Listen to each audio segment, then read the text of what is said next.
Juges, chapitre 17. Il y avait un homme de la montagne d'Éphraïm, nommé Mika.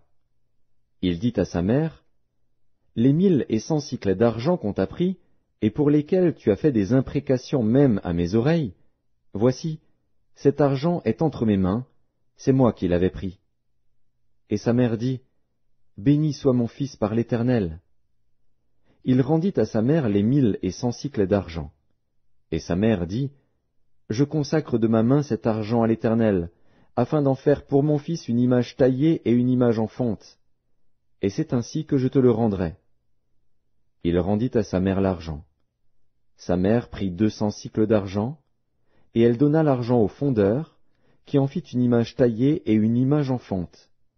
On les plaça dans la maison de Mika. Ce Mika avait une maison de Dieu. Il fit un éphod et des téraphins, et il consacra l'un de ses fils, qui lui servit de prêtre. En ce temps-là, il n'y avait point de roi en Israël. Chacun faisait ce qui lui semblait bon. Il y avait un jeune homme de Bethléem de Juda, de la famille de Juda.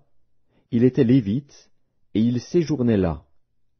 Cet homme partit de la ville de Bethléem de Juda pour chercher une demeure qui lui convint.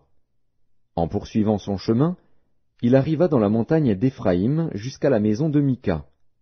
Mika lui dit, « D'où viens-tu » Il lui répondit, « Je suis lévite, de Bethléem de Juda, et je voyage pour chercher une demeure qui me convienne. » Mika lui dit, « Reste avec moi, tu me serviras de père et de prêtre, et je te donnerai 10 cycles d'argent par année, les vêtements dont tu auras besoin, et ton entretien. » Et le Lévite entra.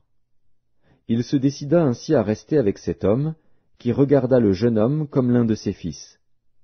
Mika consacra le Lévite, et ce jeune homme lui servit de prêtre et demeura dans sa maison. Et Mika dit, « Maintenant, je sais que l'Éternel me fera du bien, puisque j'ai ce Lévite pour prêtre. »